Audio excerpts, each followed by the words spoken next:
35 लाख पार कर चुका है और अब तक 63,000 से ज्यादा मौतें हो चुकी हैं।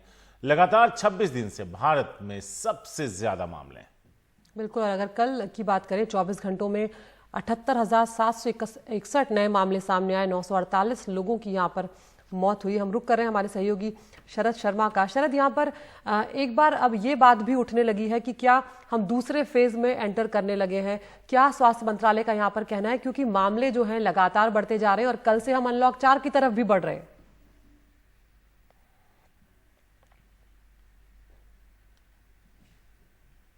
शरद से दोबारा जुड़ने की हम कोशिश करेंगे यहाँ पर, लेकिन शारिक, हम जानते हैं कि कल से अनलॉक 4 होने जा रहा है और धीरे धीरे करते करते हम एक के बाद एक जो सारी रियायतें हैं वो देते चले जा रहे हैं। सब कुछ अब करीब करीब खुल चुका है। बहुत ही कम ऐसी चीज़ें, स्कूल कॉलेजों को अगर छोड़ दिया जाए तो सभी कुछ खुला हुआ है। जिम अभी नहीं है, सिनेमा हॉल अभी नहीं है, लेकिन उसके अलावा जिस तरह से मामले निकल कर आ रहे हैं वो कहीं ना कहीं चिंता की बात है। और आपने जिस तरह से जिक्र किया कि लगातार 26 दिनों में भारत दुनिया भर में सबसे ज्यादा मामलों में आगे चल रहा है, जो वाकई खतरनाक है। शरद है हमारे साथ इस बारे में ज्यादा बात करने के लिए। शरद, अगर देखें तो सरकार ने कह दिया है कि निपट लो खुद से। अब जिम्मेदारी शायद लोगों पर ही है कि अगर इस महामारी से बचना है, कोरोना से, तो एहतियात बरतिए। दूसरा कोई रास्ता नहीं है, क्योंकि हम यहां भी वर्ल्ड लीडर हो गए हैं।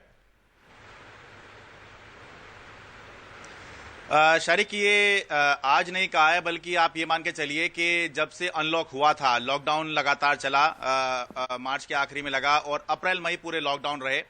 मई के आखिरी से जब अनलॉक करना शुरू किया, तभी से एक तरह सरकार ने कह दिया था कि अब आप जो राज्य हैं वो खुद अपना इंतजाम करें और खुद लड़ें, क्योंकि केंद्र जितना कर सकता था वो कर चुका है। शारिक, बात ये नहीं है कि जो लड़ाई है उसमें हम कितने नाकामयाब सिद्ध हो रहे हैं। बात ये भी नहीं है कि 213 दिन में हम एक ऐसा कीर्तिमान छू चुके हैं जो हमें नहीं छूना चाहिए था, कि वर्ल्ड रिकॉर्ड हमने बना दिया।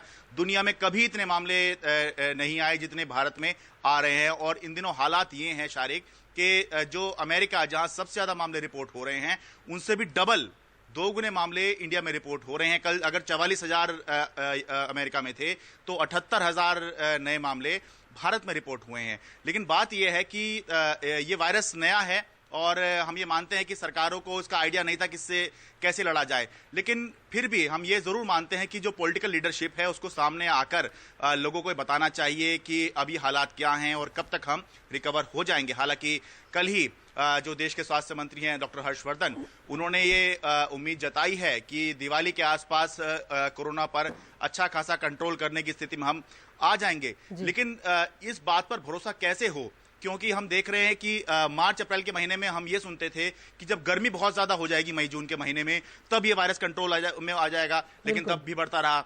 हम ये सुनते थे कि जुलाई अगस्त में कंट्रोल में आ जाएगा, लेकिन तब भी पीक पे जा रहा है। और अब ये दिवाली की बात कही जा रही है।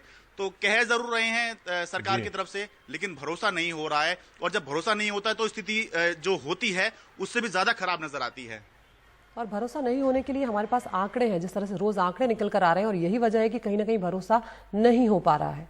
और यहाँ पे अदिति, यहाँ पे एक चीज और है कि सरकार जो कह रही है या मंत्री जी जो कह रहे हैं उस पर उतना मत जाइए, लेकिन एक चीज यहाँ बता दें कि खुद का ध्यान रखिए। पिछले 2 दिन मैं ट्रैवल कर रहा था, तो जिन भी कस्बों या शहर से गुजरे, वहां लगा ही नहीं कि जैसे कोरोना नाम की चीज भी कोई एग्जिस्ट करती है। हर आदमी बहुत रिलैक्स था, जो सही तरीका नहीं है। बिल्कुल। और अगर हम दिल्ली की बात करें तो दिल्ली में भी अमूमन यही स्थिति नजर आ रही है। सब कुछ खुला हुआ नजर आ रहा है, लोग आराम से घूमते हुए भी नजर आ रहे हैं, और कई बार हम देखते हैं कि लोग लापरवाही भी बरतते हैं। मास्क लगाना चाहिए, पूरा ठीक से लगाते नहीं है। शरद से बात करते हैं। शरद, 10 जुलाई के बाद पहली बार 2000 से ज्यादा पॉजिटिव मामले सामने आए हैं, और हम देख रहे हैं कि जो कंटेनमेंट जोन की तादाद है वो भी बढ़ती जा रही है। तो पहले हम देख रहे थे रिकवरी रेट के मामले में दिल्ली नंबर 1 पर चल रहा था, बहुत अच्छा रिकवरी रेट अभी भी चल रहा है, लेकिन जो मामले लगातार बढ़ रहे हैं उसको लेकर सरकार, स्वास्थ्य मंत्रालय का क्या कहना है? देखिए, आपने बिल्कुल सही कहा कि 10 जुलाई के बाद सबसे ज्यादा मामले दिल्ली के अंदर रिपोर्ट हुए हैं। दूसरी तरफ हम ये देखें कि कंटेनमेंट जोन की आपने बात करी, वो बहुत ज्यादा चिंता का विषय नहीं है, क्योंकि कहीं अब 1-1, 2-2 मामले भी आ रहे हैं, तो नई स्ट्रेटेजी के तहत उसको कंटेन कर दिया जा रहा है। लेकिन सबसे ज्यादा चिंता की जो बात है वो ये है कि जो पॉजिटिविटी रेट जो 5 से 6% के निचले स्तर पर आ गया था, वो करीब 10% पर चला गया है। पॉजिटिव रेट यानी कि अगर 100 लोगों का आपने टेस्ट किया तो कितने लोग उसमें पॉजिटिव निकल रहे हैं।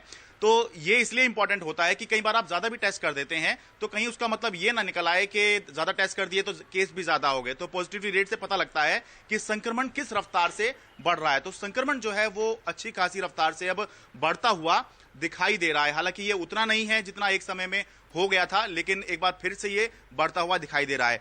एक राहत की बात ये जरूर है, दिल्ली के अंदर जो डेथ रेट है, जो लोगों की मौत है, जो मरीजों की मौत है, वो उसका जो परसेंटेज है वो कम हो रहा है। लेकिन हमें फिर भी ये मानना चाहिए कि जो हालात बीच में हुए थे कि लगभग 900, 1000, 1100 केस पर डे आ रहे थे, अब उससे डबल आने शुरू हो गए हैं। सरकार जो है टेस्टिंग की बात कर रही है कि टेस्टिंग डबल करेंगे, लेकिन अभी तक केंद्र सरकार के साथ दिल्ली सरकार का विवाद चल रहा है और पिछले हफ्ते मुख्यमंत्री ने घोषणा की थी और अभी तक जो है हम टेस्टिंग बढ़ते हुए देख नहीं पाए हैं। हालांकि इसके लिए किया यह गया है कि जो डिस्पेंसरी हैं, जो टेस्टिंग सेंटर्स हैं, उनके जो वर्किंग आवर्स हैं वो 2-2 घंटे बढ़ा दिए गए हैं। तो हम इस हफ्ते में ये देखेंगे कि टेस्टिंग कितनी बढ़ रही है और इस पर कितना जो है कंट्रोल होता हुआ दिख रहा है। लेकिन निश्चित रूप से एक बार फिर से अगर 2000 मामले पर डे रिपोर्ट हो रहे हैं तो ये चिंता की बात दिल्ली के लिए जरूर है, क्योंकि छोटी सी दिल्ली है। अगर उसमें भी 2000 मामले पर डे आएंगे तो बहुत चिंता की बात हो जाएगी दिल्ली के लिए। शुक्रिया शरद इस पूरी जानकारी के लिए। तो देश हो, दिल्ली हो या फिर महाराष्ट्र, जिसका जिक्र अब हम करने जा रहे हैं, वहां भी बुरा हाल है। मामले लगातार बढ़ते जा रहे हैं। पिछले 24 घंटों का जिक्र करें तो 16,480 नए मामले, 296 लोगों की मौत। महाराष्ट्र में कोरोना के कुल मामले 7,80,000 पार कर गए। 24,399 लोगों की जान जा चुकी है। मुंबई की बात करें तो पिछले 24 घंटों में कोरोना वायरस के 1,237 नए मामले सामने आए हैं और 30 लोगों की यहां पर जान गई है। मुंबई में कोरोना के कुल मामले 1,44,000 से ज्यादा हो चुके हैं और 7,623 लोगों की जान अब तक जा चुकी है। उत्तर प्रदेश की अब बात करते हैं, जहां पर अपराध को लेकर लगातार सवाल उठाए जा रहे हैं। कानून व्यवस्था का मामला उठ रहा है, पुलिस पर सवाल उठ रहे हैं, सरकार पर सवाल उठ रहे हैं। और अब जो मामला आया है वो रायबरेली से है, जहां पर 19 साल के युवक की हिरासत में मौत हुई है कल, और परिवार ने यहां पर हिरासत में मौत का आरोप लगाया है। परिवार का यह आरोप है कि उसे टॉर्चर किया गया पुलिस हिरासत में और उसके बाद उसकी मौत हुई है।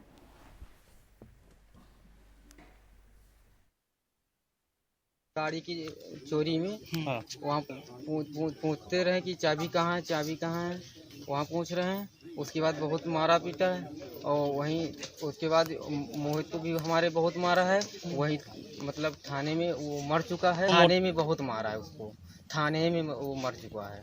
तो क्या हमको सुना यही मिला। तुम लोगों ने मोटरसाइकिल चोरी किया था क्या? मोटरसाइकिल हमने चोरी नहीं किया है। 5 मुलजिम इनको अवैध रूप से ज़्यादा समय के लिए, 24 घंटे से ज़्यादा समय के लिए इलीगल डिटेंशन में थाने पे रोका गया था। प्रथम दृष्टया इसमें थाना प्रभारी लालगंज का दोष है और उनके ऊपर हमने तत्काल प्रभाव से निलंबन की कार्रवाई की है। दुर्भाग्य से कल शाम को मोनू ने कुछ शिकायत की अपने पेट में दर्द होने की व अन्य तबीयत खराब होने की। फिर उनकी तबीयत बिगड़ी और उनको तत्काल जिला अस्पताल रायबरेली रेफर किया गया।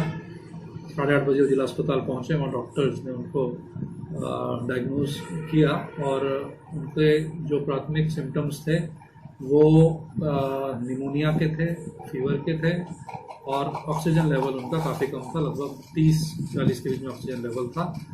उनको प्रथम दृष्टया कोई भी शारीरिक चोट नहीं थी जब वो पहुंचे थे और लगभग 2.5 घंटे उपचार के बाद दुर्भाग्य से 11 बजे के आसपास उनकी जिला अस्पताल रायबरेली में मृत्यु हो गई।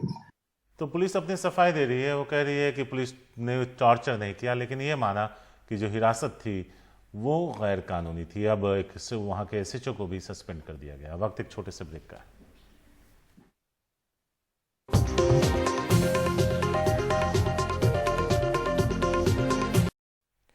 और अब वक्त है हमारी टॉप 5 न्यूज का, यानी वो 5 खबरें जो आज के दिन की बड़ी खबरें साबित हो सकती हैं। आपको उन खबरों में से किस खबर को विस्तार से देखना है एनडीटीवी इंडिया और एनडीटीवी इंडिया के यूट्यूब चैनल पर। हमारे एनडीटीवी इंडिया यूट्यूब चैनल पर जाएं और पोल का हिस्सा बने। इन 5 खबरों में से जिस खबर को आप देखना चाहते हैं उसके लिए वोट करें। पहली खबर, एमपी से बाढ़ की चपेट में 12 जिले, 14 की मौत। दूसरी खबर, आ जाएंगे जीडीपी के आंकड़े, शेयर बाजार में इसको लेकर उछाल फिलहाल शुरुआती जो उछाल दिख रहा है। तीसरी खबर, अवमानना केस, प्रशांत भूषण की सजा पर फैसला। चौथी खबर रायबरेली से, टॉर्चर से मौत का आरोप, पुलिस का इनकार। और पांचवी खबर, क्या खराब कमरे के चलते रायना ने छोड़ी टीम। तो इन 5 में से जिस खबर को आप देखना चाहते हैं विस्तार से, एनडीटीवी इंडिया यूट्यूब चैनल पर जाएं, वोट करें।